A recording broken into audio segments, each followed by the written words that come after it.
Messieurs, dames, bonjour, bienvenue dans cette nouvelle série de vidéos où je vous explique comment faire dans les meilleures conditions le cube électro. Alors ce sera pour le premier épisode, mais dans les prochains épisodes on fera évidemment tous les cubes élémentaires. L'idée c'est de savoir comment clear le mob le plus facilement possible. On va se baser sur plusieurs choses. Dans un premier temps, quel personnage, quelle équipe sera la plus viable possible pour pouvoir clear le plus facilement le mob. Et deuxième point, on va s'intéresser au pattern, puisque chaque mob a un pattern différent. On va venir s'intéresser à quel moment le mob va être vulnérable, donc à quel moment il faut le taper, à quel moment il faut esquiver parce qu'il ne le sera pas. Voilà, on va un peu mixer toutes ces informations et je vais vous expliquer comment ça se passe. Et donc on se retrouve directement sur le cube, hein, on est déjà téléporté. Pour le cube électro, on va privilégier des éléments pyro. Ça va être la réaction élémentaire qui va aller chercher le plus de dégâts possible et donc aller clear le plus rapidement possible le mob. Les réactions à bannir, forcément, c'est les personnages électro, puisque ils ne seront d'aucune utilité vis-à-vis du mob. Ça, je pense que ça coule un petit peu de source. Mais globalement, vous allez pouvoir jouer avec un peu tout. Le mieux à privilégier, donc, c'est les éléments pyro, comme je l'ai dit. Moi, en l'occurrence, je vais jouer avec Diluc parce que c'est mon main DPS pyro. Je vais également jouer avec Bennett, qui va être ma batterie, mon support, mon heal. Pour le support healing, vous pouvez jouer avec qui vous voulez. Je vous recommande d'ailleurs de jouer avec un personnage qui vous heal ou qui vous booste. C'est quand même plus sympa dans votre combat. Mais globalement, là, les personnages qu'on va privilégier, c'est du Diluc, du Bennett, du Xiangling, Yanfei, voilà. Tout ce qui est aux alentours du pyro qui va pouvoir vous servir pour le mob. Donc c'est parti, trêve de blabla. On va s'intéresser directement aux différentes phases qu'il y a l'hypnostase électro. Donc au début, voilà, on va le laisser. Il y a une petite phase, là, vous voyez, c'est trois tapes. Et là, vous voyez qu'à partir du moment où on a le prisme, ça veut dire que le mob est vulnérable, donc on va pouvoir le taper. Donc moi je privilégie uniquement Diluc, vous voyez que je lui fais énormément de dégâts, c'est normal, je suis à R59. Donc peut-être que vous, dans votre aventure, vous ne ferez pas autant de dégâts, mais rassurez-vous, ça viendra tout au long de l'aventure. Voilà, on a une autre phase où le mob il tape.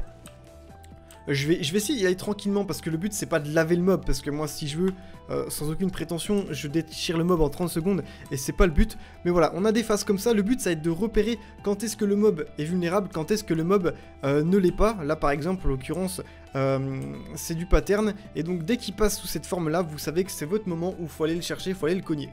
Moi l'idée c'est de vous montrer vraiment toutes ces formes. Là on a une autre forme qui est le circulaire. Alors là c'est simple, vous avez juste à dodge les rayons, rentrer au milieu du terrain, et là vous pouvez envoyer toute la sauce. Bon, je vais pas le burst, mais voilà, globalement ça donne comme ceci. Je vais pas taper plus, parce que l'idée c'est vraiment de montrer toutes les phases. Là il peut pas, donc là vous avez juste à esquiver. Voilà, on esquive ici, on esquive encore. Pattern de 3 sur les frappes, on connaît. On temporise un peu. Si j'ai besoin de me heal, je me heal grâce à Bennett. Voilà, parce que mon Diluc a pris un peu cher sur le fight, on va pas se mentir. Et là, ce qui m'intéresse, voilà, c'est ce pattern-là. Ce pattern-là, le mob n'est pas touchable.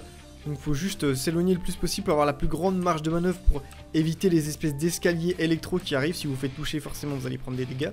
Voilà. L'idée, c'est vraiment montrer tous les patterns, hein, comme je l'ai dit. C'est de pas one-shot le cube. Mais globalement, je trouve que le cube électro est un des cubes les plus faciles. Du moins, si vous avez un personnage pyro, ça vous aide beaucoup. Vous pouvez le clear quand même sans personnage pyro, mais là, on parle d'optimisation et de comment le clear le plus rapidement possible, enfin, du moins sans galérer. Mais ce qui m'intéresse, c'est de vous montrer une forme où il va passer en mode... une espèce de prison, là. C'est cette forme que je cherche. Voilà, c'est ça. C'est exactement ça. C'est cette forme que je cherche. Donc là, on est bloqué dans la prison. Il se peut que... à certains moments, vous ne soyez pas pris dedans, puisque vous avez réussi à dodge les piliers. Là, pour faire très simple, il n'y a rien à faire. Il faut juste garder un petit peu d'endurance et venir dodge chaque plongée électro qui tombe là sur vous.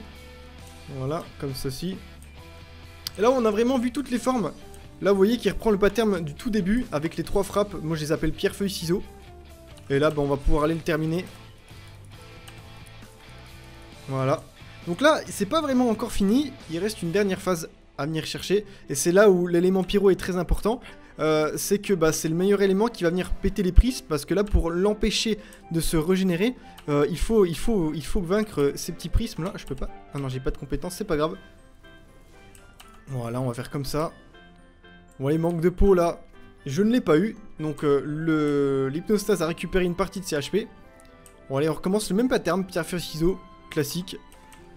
Moi je vais aller le burst, hein, parce que là l'idée c'est qu'on a vraiment tout vu ces phases au cube. Donc il y a vraiment entre guillemets plus rien à aller chercher, on va pas faire durer le combat. Et là il repasse en forme prisme. Et là, il est totalement vulnérable. Donc, encore une fois, on va venir chercher un personnage type Pyro. Parce que c'est le plus facile. Regardez, on peut essayer avec Mona, par exemple. Là. Mona va même pas mettre de dégâts, en fait. L'Anemo, c'est bien, mais sans plus. Il y a vraiment que le Pyro qui est efficace, hein, comme vous pouvez le constater. Sinon, bah, vous allez prendre 4 piges. Et pour les gens qui ont du mal avec les combats qui sont longs, bah, vaut mieux mettre toutes les chances de son côté et justement jouer des persos Pyro. Et voilà, une fois que vous avez fait ça, vous avez fait le cube électro. J'espère que ce tuto vous aura plu, que je vous ai montré toutes les phases de combat, d'interaction, de pattern et comment réagir par rapport à ça. Si vous avez des questions, n'hésitez pas à me les poser dans les commentaires. On se retrouve pour une prochaine vidéo autour d'un autre cube élémentaire. C'était Masté. Prenez soin de vous. À vous les studios.